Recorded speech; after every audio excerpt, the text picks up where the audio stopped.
नमस्कार. मी डॉक्टर रजनी पत्की. आपण पाहत आहोत श्री विष्णू पुराण द्वितीय अंश अध्याय 4. काल आपण 72 श्लोकापर्यंत आलो होतो. पुष्कर द्वीपामध्ये तेथील अधिपती जे होते महाराज सवन, त्यांना महावीर आणि धातकी नावाची 2 मुलं होती.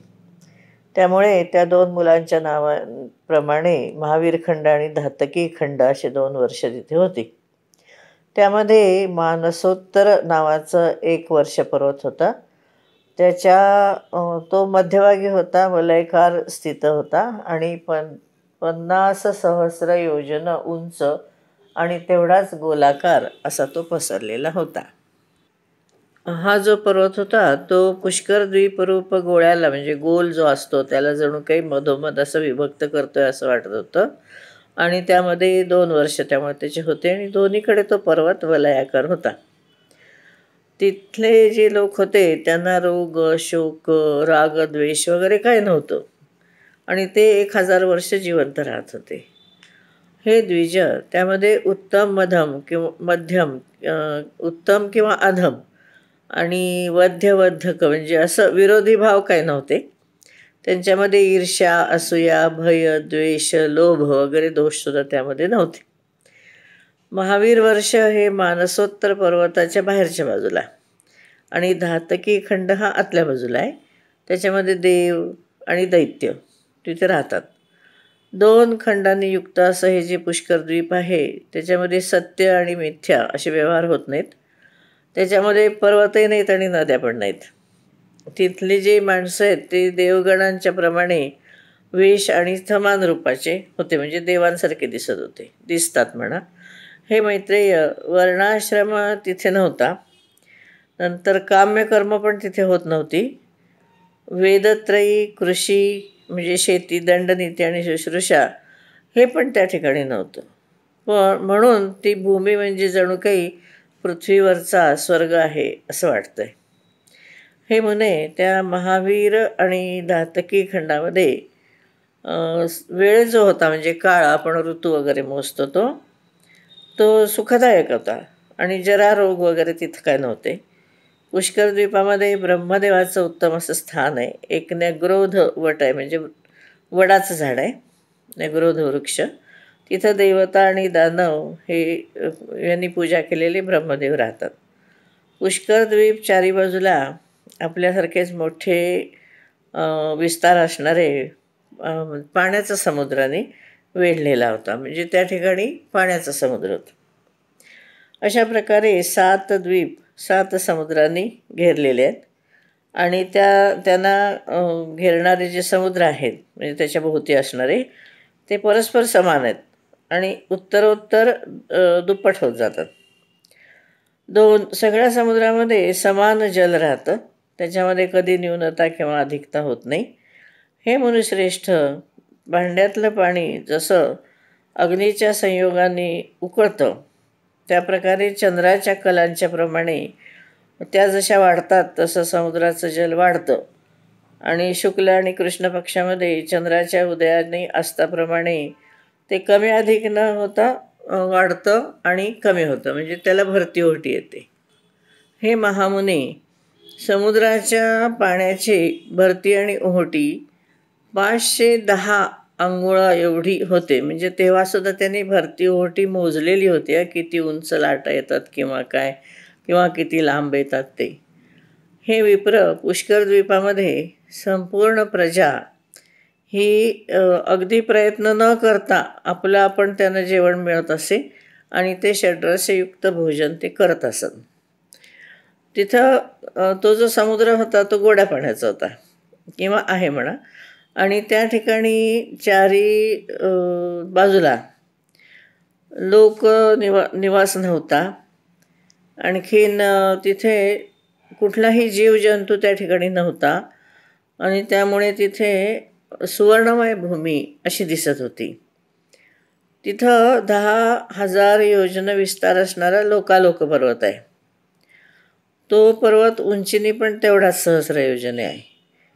त्याच्या पुढे त्या पर्वताला 4 बाजूनी आवृत्त केलेला असा घोर अंधकार आहे, म्हणजे त्या ठिकाणी उजेड नाही अजिबात.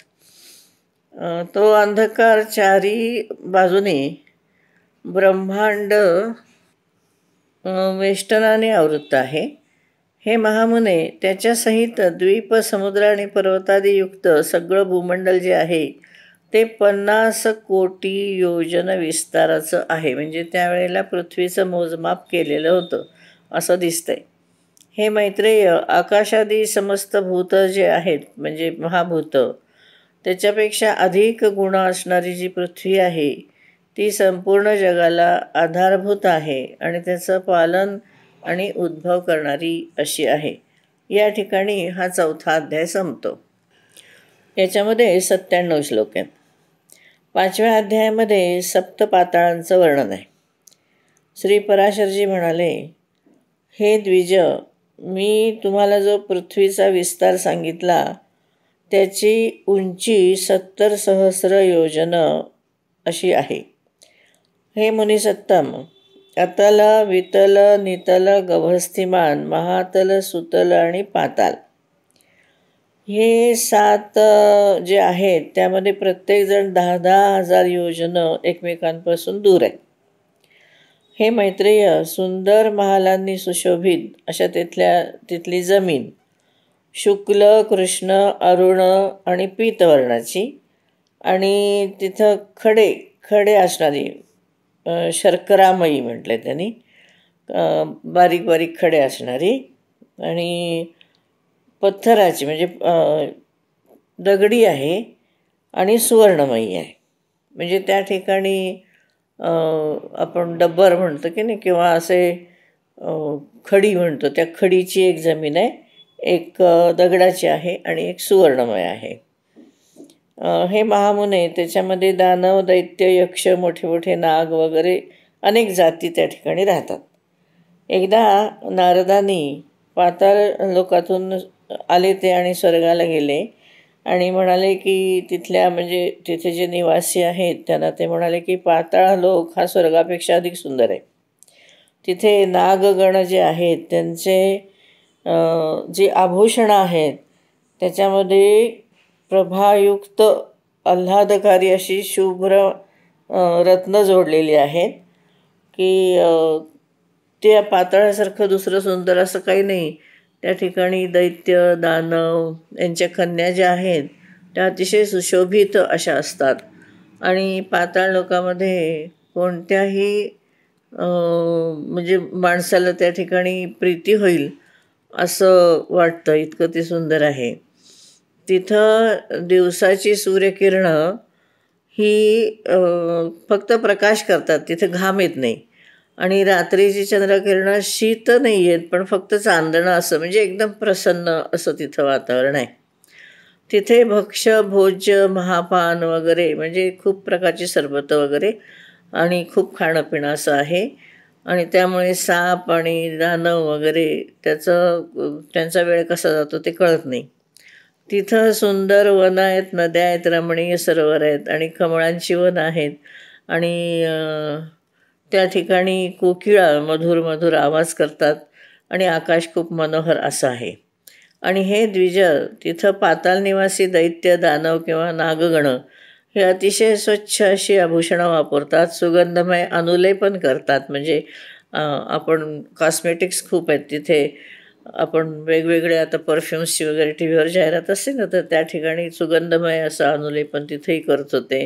वीणा, वेणू, मृदंग आदी इत्यादीचे स्वर तिथे गुंजत होते आणि तुरे वगैरे. आणि हे सगळे भाग्यशाली जे असतात ते तिथं भोग भोगण्यासाठी आहेत असं वाटतं. त्या ठिकाणी खूप भोग उपभोगले जातात. धन्यवाद.